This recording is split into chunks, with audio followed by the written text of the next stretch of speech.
YouTubes. We are now live on YouTube, and we are sharing. Sweet. And then I can say, hello, everyone.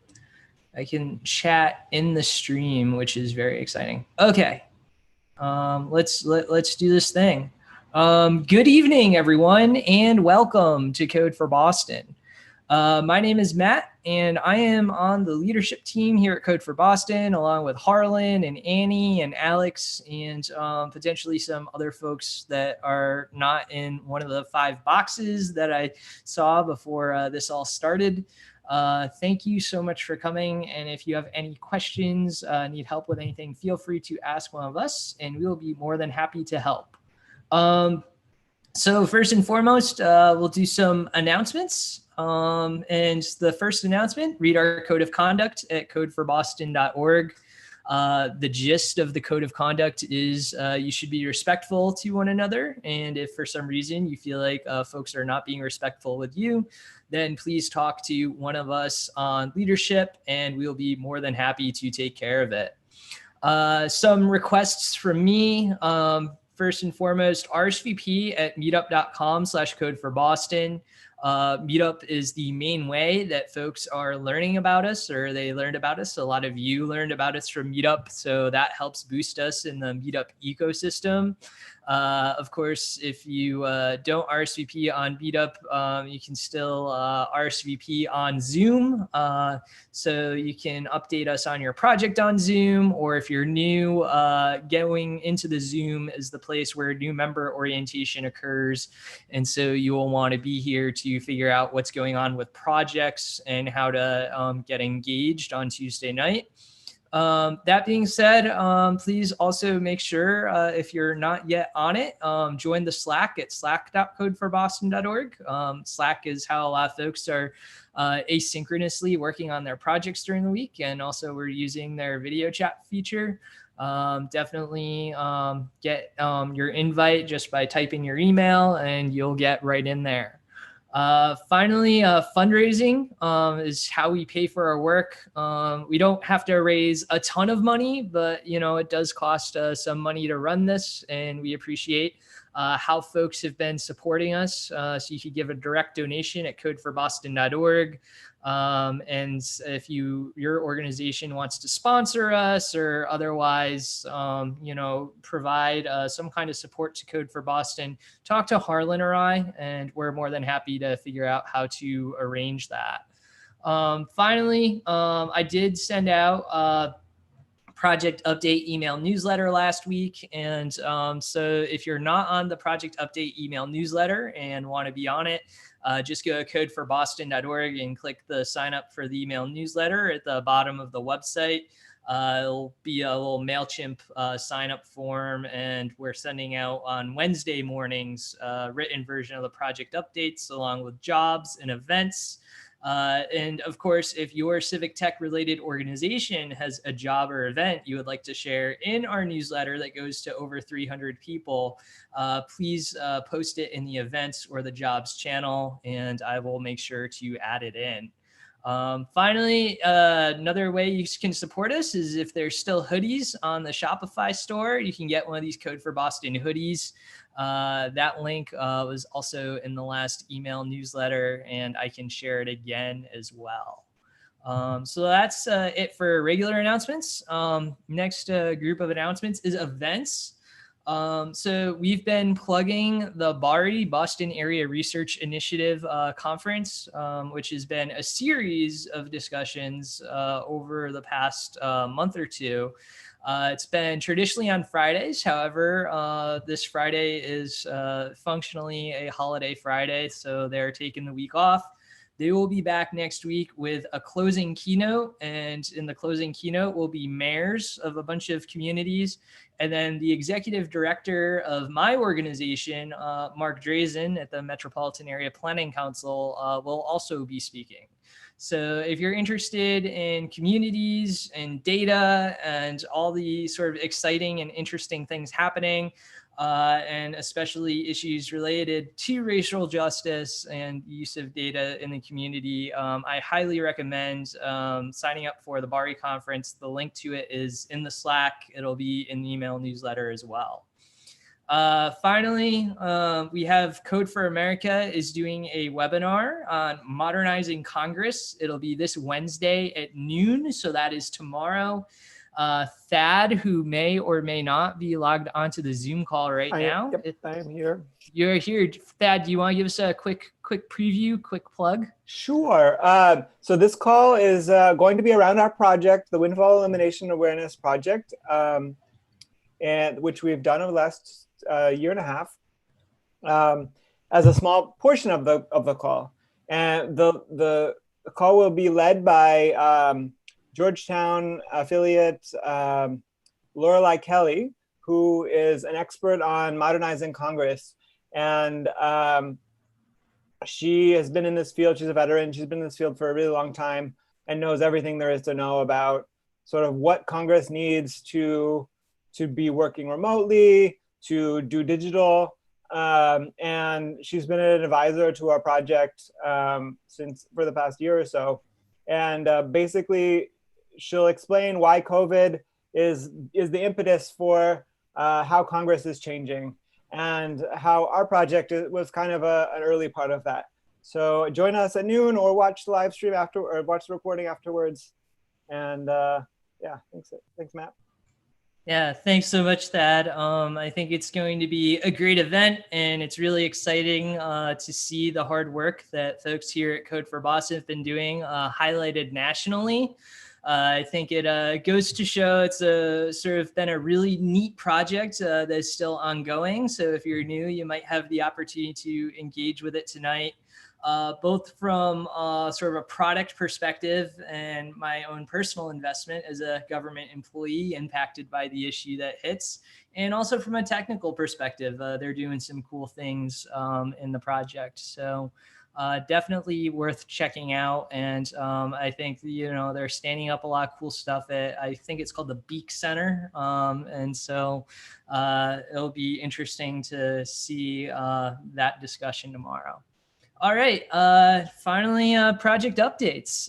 We have a whole bunch of folks with us tonight. So let's start with the MyCity Voice app.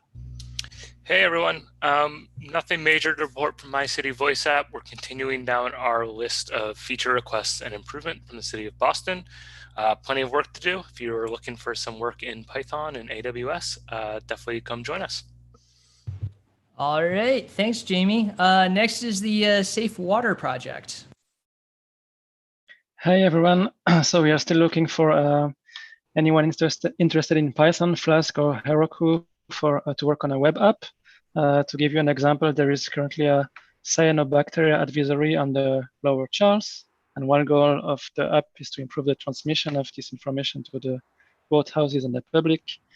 Another team is doing design work for data visualization tool based on historical water quality data.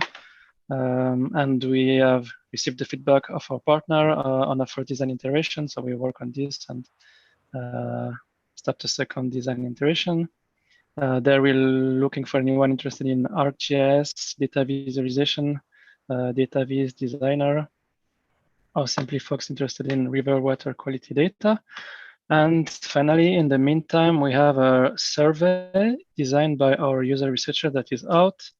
And if you vote on the charts, if you use the charts for recreation, please take a few minutes to answer this short survey. That will be valuable and useful for us. And I post the link in the chat. Thank you. Awesome. Thanks, Francois. Harm reduction. Yeah, totally. Hey, everyone. Last week, we did some more outreach to our partner, and we did some engineering work as well. Tonight, we are continuing with a little bit more of that engineering work, and we haven't heard back from our partners, so we're going to do a little bit more outreach, but we're going to take a little break and play games as a team. So we're actually not looking for anyone tonight. Sounds like a fun plan to me. Thanks, Maya. Next is Job Hopper. Yeah, hi. So last week, folks worked on wireframing the dashboards we want to build for our various user personas based on their journey maps. And I believe we're going to continue to work on that this week. And we are looking at, exactly what kinds of graphics we want to give them to be able to drill into our data set. And it looks to me like they made a decision last week that we're building in Python, Django, and React. All Greek to me, but I'm trusting my team to have picked the right technology stack. So if you're interested in data visualization, you're interested in economic development and how people make career changes, or you're interested in any of those tools I just mentioned or have skills in those areas, please come join us. Awesome. Sounds like a fantastic move forward to me. Next is the Volunteer Income Tax Assistance Project. Thad's been coordinating with Code for America.